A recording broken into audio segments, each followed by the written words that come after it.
Baltic സമുദ്രത്തിന്റെ തീരത്തുള്ള ഒരു വടക്കൻ യൂറോപ്യൻ രാജ്യം ഫിൻലൻഡ്. രാജ്യത്തെ സമ്പന്നമാക്കുവാൻ അവിടെ ഖനികളോ എണ്ണപ്പാടങ്ങളോ ഒന്നുമില്ല. എന്തിന്? ഒരു സ്കാൻഡിനേവിയൻ രാജ്യമായ ഫിൻലൻഡിൽ വർഷത്തിൽ 4 മാസം സൂര്യൻ പോലും എത്തിനോക്കില്ല. എന്നിട്ടും ഐക്യരാഷ്ട്രസഭ സസ്റ്റൈനബിൾ ഡെവലപ്മെന്റ് സൊല്യൂഷന്റെ മാനദണ്ഡങ്ങൾ പ്രകാരം ലോകത്ത് ഏറ്റവും സന്തോഷം അനുഭവിക്കുന്ന ജനസമൂഹങ്ങളിലൊന്ന് ഫിൻലൻഡുകാരാണ്. അതിന്റെ സുപ്രധാനമായ ഒരു കാരണം വാർദ്ധക്യത്തിലെ തുല്യ പെൻഷൻ സംവിധാനമാണ്. ഇത് ഫിൻലൻഡിന്റെ മാത്രം സവിശേഷതയാണെന്ന് കരുതണ്ട. ഇതര സ്കാൻഡിനേവിയൻ രാജ്യങ്ങളിലും ദക്ഷിണ കൊറിയയിലും ഫിലിപ്പീൻസിലും വരെ മികച്ച രീതിയിലുള്ള വാർദ്ധക്യ പെൻഷൻ സംവിധാനം നിലവിലുണ്ട്. ഈ പറഞ്ഞ രാജ്യങ്ങളിലൊക്കെ 60 കഴിഞ്ഞാൽ ആഘോഷമാണ്. ഇഷ്ടമുള്ള വിനോദങ്ങളിൽ ഏർപ്പെടുക, ഇടയ്ക്കിടെ യാത്ര ചെയ്യുക, നല്ല ഭക്ഷണം കഴിക്കുക തുടങ്ങിയ കാര്യങ്ങൾക്കുള്ള തുക കൃത്യമായി സർക്കാർ നൽകും. ഇനി നമ്മുടെ നാട്ടിലേക്ക് വരാം. സർക്കാർ ജോലിയിൽ നിന്ന് വിരമിച്ചവർ ഒഴികെയുള്ള വൃദ്ധരുടെ അവസ്ഥയെക്കുറിച്ച് നാം ചിന്തിച്ചിട്ടുണ്ടോ? നാട്ടിലെ എംപിമാരും എംഎൽഎമാരും ഇക്കാര്യം ഗൌരവമായി പഠിച്ചിട്ടുണ്ടോ? അവരത് ചെയ്യില്ല. കാരണം അവർക്കും സർക്കാർ ഉദ്യോഗസ്ഥരെ പോലെ നല്ല തുക പെൻഷനായി കിട്ടും. എന്നാൽ കർഷകർ, കച്ചവടക്കാർ, മോട്ടോർ വാഹന തൊഴിലാളികൾ, മറ്റു കൂലിപ്പണിക്കാർ, പ്രവാസികൾ എന്നിവരടങ്ങുന്ന ജനസംഖ്യയുടെ 95% വരുന്നൊരു സമൂഹത്തിന് വാർദ്ധക്യമെന്ന വാക്ക് കേൾക്കുമ്പോഴേ ഭയമാണ്. പണിയെടുക്കാൻ പാങ്ങില്ലാതെ വരുന്ന വയസ്സുകാലത്ത് എന്തായിരിക്കും സംഭവിക്കുകയെന്ന് നമുക്കെല്ലാം നന്നായി അറിയാം.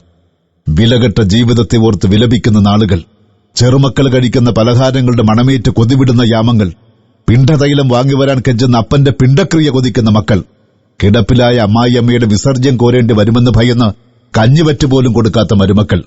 അതെ, കാലണ കയ്യിലില്ലാത്തവന്റെ വാർദ്ധക്യം നാസികളുടെ കോൺസെൻട്രേഷൻ ക്യാമ്പുകളേക്കാൾ ഭീകരമായിരിക്കും. ഒന്നും പ്രതീക്ഷിക്കാനില്ലാതെ, ആർക്കും വേണ്ടാതെ ഒരു ജീവിതം. അതാണ് ഇന്ന് ശരാശരി മലയാളിയുടെ വാർദ്ധക്യം. ദോഷം പറയരുതല്ലോ. രാഷ്ട്രീയ കോമരങ്ങൾ വാർദ്ധക്യത്തെ ബഹുമാനിക്കുന്ന ഒരു ദിവസമുണ്ട്, തിരഞ്ഞെടുപ്പ് നാൾ. ഒരു വോട്ടിനു വേണ്ടി പ്രായമായവരെ കട്ടിലോടെ താങ്ങിയെടുത്തു പോകുന്നവരുടെ അടുത്ത് പിന്നീട് നക്കാപ്പിച്ച വാർദ്ധക്യ പെൻഷനൊരു അപേക്ഷയുമായി ചെന്നാലോ? സ്ഥലം 50 സെന്റിൽ കൂടുതലാണെന്നോ വീട് നിശ്ചിത സ്ക്വയർ ഫീറ്റിലും വലുതാണെന്നോ പറഞ്ഞ അപേക്ഷ നിരസിക്കും. എന്നാൽ മറ്റു ചിലർക്കിത് ബാധകമല്ല. അവർ 100 ഏക്കറിന് നടുവിലെ കൊട്ടാരത്തിൽ കഴിഞ്ഞാലും 500,000-ലധികം രൂപ പ്രതിമാസ പെൻഷൻ വാങ്ങും. എന്തിന്റെ പേരിൽ? പലതിന്റെയും പേരിൽ. സഹകരണ സ്ഥാപനങ്ങളിലും വിവിധ കോർപ്പറേഷനുകളിലും മറ്റും പിൻവാതിലിലൂടെ കയറിപ്പറ്റിയവർ 10,000 പെൻഷൻ വാങ്ങുന്നത് എന്തിന്റെ പേരിലാണ്? നേതാക്കന്മാർക്ക് ജയ് വിളിച്ചതിന്റെ പേരിലോ? ഈ പറഞ്ഞതൊക്കെ പെൻഷൻ നൽകാൻ തക്ക കാരണങ്ങളാണെങ്കിൽ പകലന്തിയോളം പണിയെടുത്ത് നമ്മെ ഊട്ടിയ പാവം കർഷകന് നൽകിക്കൂടെ മാന്യമായൊരു പ്രതിമാസ പെൻഷൻ? കുടിപിടിച്ചവനും ജയ് വിളിച്ചവനും ഏത് വിധേനയും പെൻഷൻ തരമാകുമെങ്കിൽ വളയം പിടിക്കുന്നവനും തമിഴടിക്കുന്നവനും കട നടത്തുന്നവനും പ്രവാസിക്കുമെന്ന് വേണ്ട, സകലർക്കും പെൻഷൻ വേണം.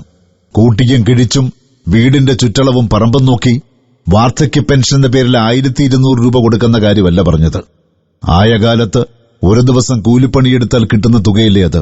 ഈ 1200 രൂപയ്ക്ക് ബഹുമാന്യരായ എംപിമാർക്കും എംഎൽഎമാർക്കും ഒരു മാസം ഒന്ന് ജീവിച്ച് കാണിച്ചു തരാമോ? എങ്കിൽ ഞങ്ങളും ജീവിക്കാം, നിങ്ങൾ കാട്ടിത്തരുന്നതുപോലെ. സർക്കാർ ചെലവിൽ 49,900 രൂപയുടെ കണ്ണട വാങ്ങുമ്പോൾ 2 വർഷത്തിനിടയിൽ ഔദ്യോഗിക വാഹനത്തിന്റെ ടയർ 34 തവണ മാറ്റുമ്പോൾ അധികാരികൾ ഒന്ന് തിരിച്ചറിയണം. ഒന്ന് മാറ്റിക്കൊടുക്കാൻ നല്ലൊരു വസ്ത്രം പോലുമില്ലാത്ത വൃദ്ധജനങ്ങൾ ഇന്ന് കേരളത്തിലുണ്ട്. അവരെ നോക്കേണ്ടത് മക്കളുടെ കടമയല്ലേ എന്ന് നിങ്ങൾ രാഷ്ട്രീയക്കാർ ചോദിച്ചാൽ, മക്കളുടെ സംരക്ഷണയിൽ കഴിയേണ്ട പ്രായത്തിൽ നിങ്ങൾ എന്തിനാണ് നാട്ടാരെ സംരക്ഷിക്കാനെന്ന് പറഞ്ഞിറങ്ങിയതെന്ന ചോദ്യം ഒരു എംഎൽഎയുടെ ഫേസ്ബുക്ക് പോസ്റ്റിനെ ഉദ്ധരിച്ച് തിരിച്ച് ഞങ്ങൾക്ക് ചോദിക്കേണ്ടി വരും. അല്ലാത്ത പക്ഷം 60 വയസ്സ് കഴിഞ്ഞ എല്ലാവർക്കും തുല്യ പെൻഷൻ എന്ന ആശയം നടപ്പാക്കുവാൻ 3 പ്രമുഖ മുന്നണികളും താൽപര്യമെടുക്കുക. പ്രതിമാസം കുറഞ്ഞത് 10,000 രൂപയെങ്കിലും വൃദ്ധജനങ്ങൾക്ക് ലഭിക്കുന്ന സാഹചര്യം സൃഷ്ടിക്കുക. ഇതിന് പണം എവിടെ എന്ന് ചോദിച്ചാൽ, നിയമസഭാ സാമാജികർക്കുള്ള പരമാവധി പെൻഷനായ 50,000 രൂപ എവിടെ നിന്നാണോ എടുക്കുന്നത് അവിടെ നിന്ന് തന്നെ ജനങ്ങൾക്കുള്ള പെൻഷൻ തുകയും കണ്ടെത്തുക. ഇനി ഒന്നും തരാൻ ഉദ്ദേശമില്ലെങ്കിൽ പ്രിയ രാഷ്ട്രീയക്കാരെ, ഒരപേക്ഷയുണ്ട്. എല്ലാവർക്കും പെൻഷൻ ലഭിക്കുവാനായി നടത്തുന്ന ജനകീയ മുന്നേറ്റങ്ങളെ അരാഷ്ട്രീയത, അസന്തുലിതാവസ്ഥ, പ്രതിക്രിയാവാദം എന്നൊക്കെ പറഞ്ഞ് തകർക്കാതെയെങ്കിലും ഇരിക്കുക. 2020 ജനുവരിയിലെ കണക്കുകൾ പ്രകാരം 5,21,531 സർക്കാർ ജീവനക്കാർ കേരളത്തിലുണ്ട്. ഇതിൽ 25% ആളുകൾ PSC പരീക്ഷ പോലും എഴുതാതെ ജോലിയിൽ കയറിയവരാണ്. ഇവരുടെ പ്രതിമാസ ശമ്പളം ശരാശരി 52,619 രൂപ. പുറമെ 4,59,432 പെൻഷൻകാരും കേരളത്തിലുണ്ട്. ഇവരുടെ പ്രതിമാസ പെൻഷൻ ശരാശരി 38,036 രൂപ. ആകെ നികുതി വരുമാനത്തിന്റെ സിംഹഭാഗവും ശമ്പളമായും പെൻഷനായും വീതിക്കുന്ന ഒരു നാട്ടിൽ 5% സർക്കാർ ജീവനക്കാർക്കൊപ്പം 95% സാധാരണക്കാർക്കും ജീവിക്കണം. 60 വയസ്സ് കഴിഞ്ഞവർക്ക് പ്രതിമാസം 10,000 രൂപ പെൻഷൻ എന്നത് നികുതിദായകരുടെ ആവശ്യമോ അവകാശമോ? ചിന്തിക്കൂ.